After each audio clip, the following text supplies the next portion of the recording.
The Masque of the Red Death by Edgar Allan Poe. The Red Death had long devastated the country.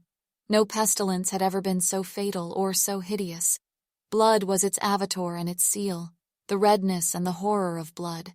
There were sharp pains and sudden dizziness, and then profuse bleeding at the pores with dissolution. The scarlet stains upon the body, and especially upon the face of the victim, were the pest ban which shut him out from the aid and from the sympathy of his fellow men. And the whole seizure, progress and termination of the disease were the incidents of half an hour. But the Prince Prospero was happy and dauntless and sagacious. When his dominions were half depopulated, he summoned to his presence 1,000 hale and light-hearted friends from among the knights and dames of his court, and with these retired to the deep seclusion of one of his castellated abbeys. This was an extensive and magnificent structure, the creation of the prince's own eccentric yet august taste. A strong and lofty wall girdled it in. This wall had gates of iron. The courtiers, having entered, brought furnaces and massy hammers and welded the bolts. They resolved to leave means neither of ingress or egress to the sudden impulses of despair or of frenzy from within. The abbey was amply provisioned. With such precautions, the courtiers might bid defiance to contagion.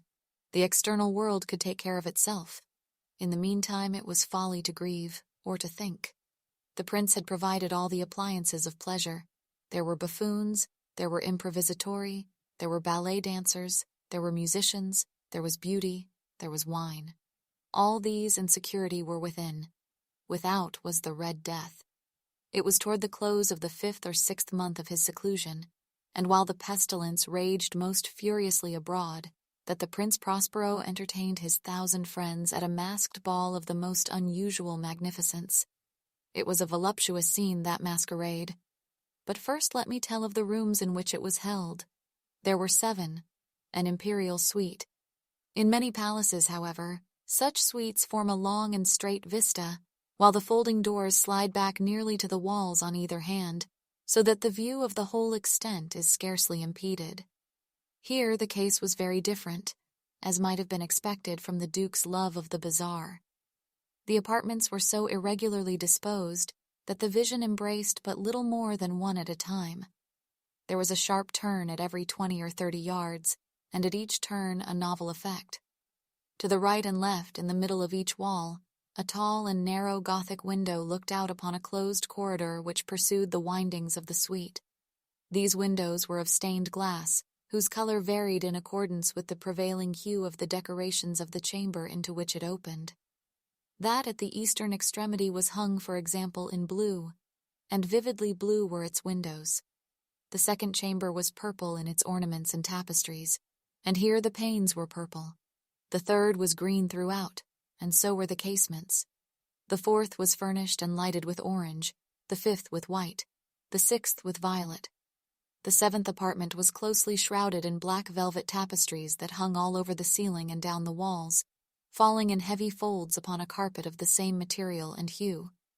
But in this chamber only, the color of the windows failed to correspond with the decorations. The panes here were scarlet, a deep blood color. Now in no one of the 7 apartments was there any lamp or candelabrum, amid the profusion of golden ornaments that lay scattered to and fro or depended from the roof. There was no light of any kind emanating from lamp or candle within the suite of chambers. But in the corridors that followed the suite, there stood, opposite to each window, a heavy tripod, bearing a brazier of fire, that projected its rays through the tinted glass, and so glaringly illumined the room. And thus were produced a multitude of gaudy and fantastic appearances. But in the western or black chamber, the effect of the firelight that streamed upon the dark hangings through the blood-tinted panes was ghastly in the extreme, and produced so wild a look upon the countenances of those who entered, that there were few of the company bold enough to set foot within its precincts at all. It was in this apartment also that there stood against the western wall a gigantic clock of ebony. Its pendulum swung to and fro with a dull, heavy, monotonous clang, and when the minute hand made the circuit of the face, and the hour was to be stricken, there came from the brazen lungs of the clock a sound which was clear and loud and deep and exceedingly musical, but of so peculiar a note and emphasis that, At each lapse of an hour, the musicians of the orchestra were constrained to pause momentarily in their performance to hearken to the sound, and thus the waltzers perforce ceased their evolutions, and there was a brief disconcert of the whole gay company. And while the chimes of the clock yet rang, it was observed that the giddiest grew pale, and the more aged and sedate passed their hands over their brows as if in confused reverie or meditation. But when the echoes had fully ceased, a light laughter at once pervaded the assembly. The musicians looked at each other and smiled as if at their own nervousness and folly, and made whispering vows each to the other that the next chiming of the clock should produce in them no similar emotion.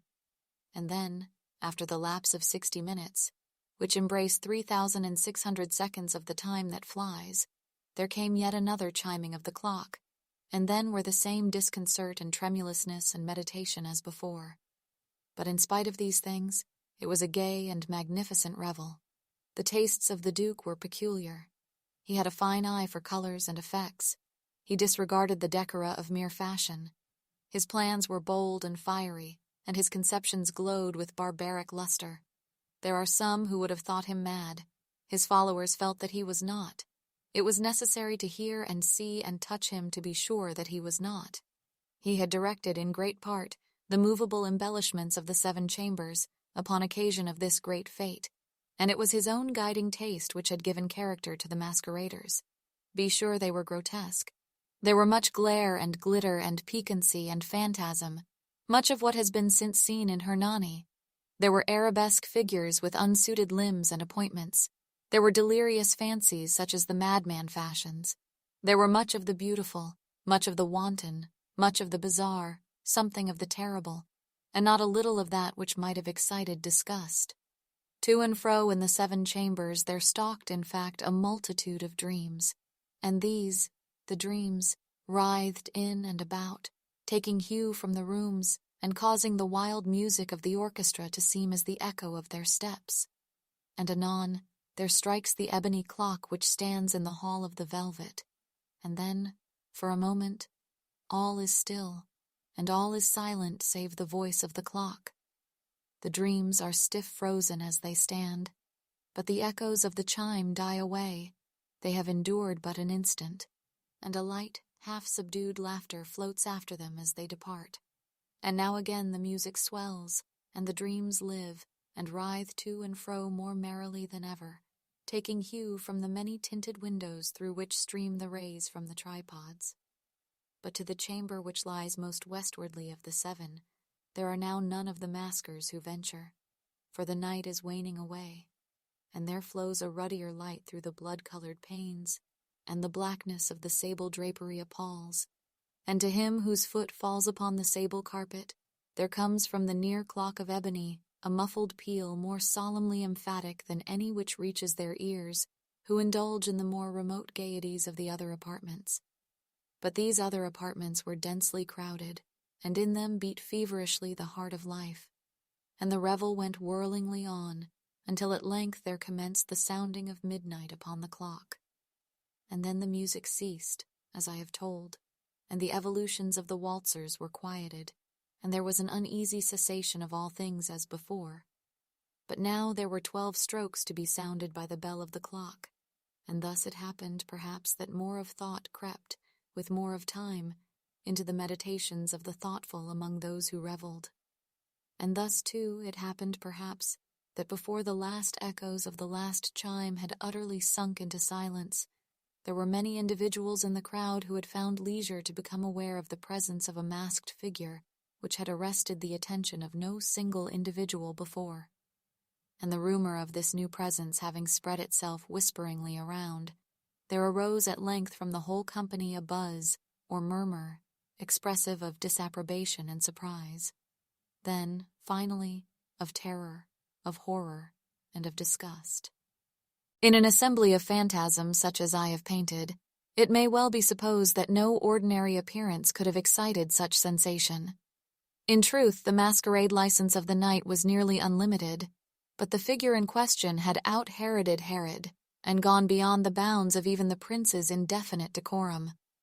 There are chords in the hearts of the most reckless which cannot be touched without emotion. Even with the utterly lost, to whom life and death are equally jests, there are matters of which no jest can be made. The whole company, indeed, seemed now deeply to feel that in the costume and bearing of the stranger neither wit nor propriety existed.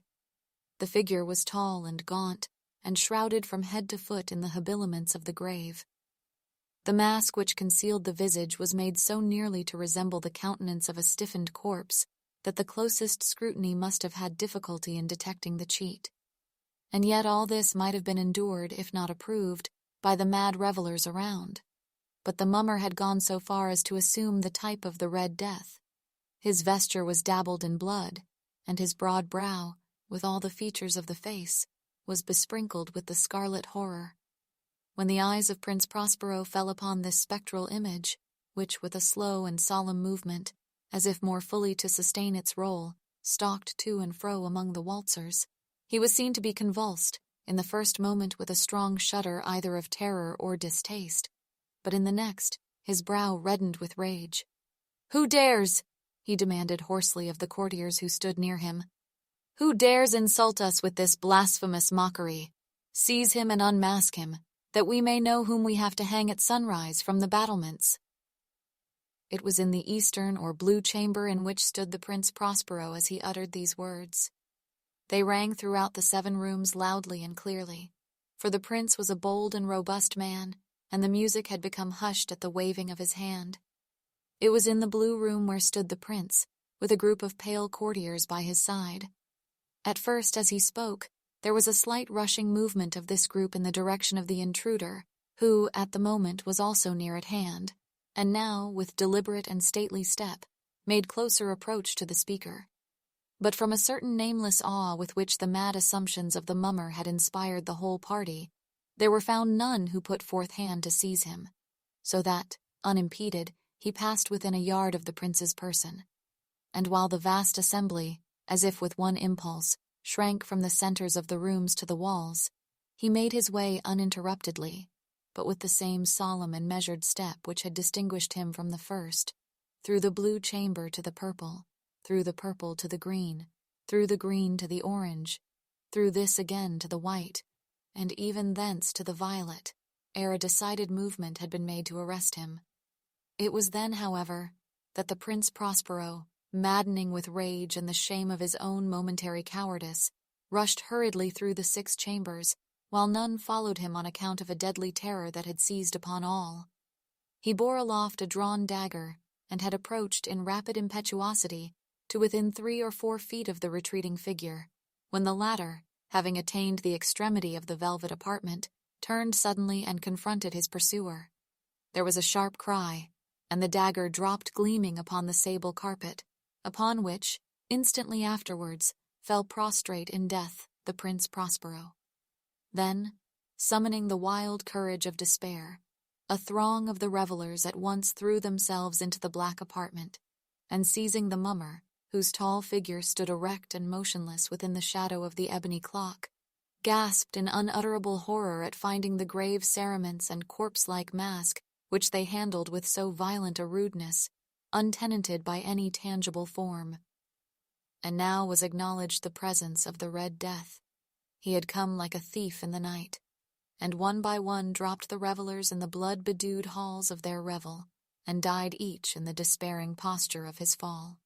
And the life of the ebony clock went out with that of the last of the gay, and the flames of the tripods expired, and darkness and decay and the Red Death held illimitable dominion over all.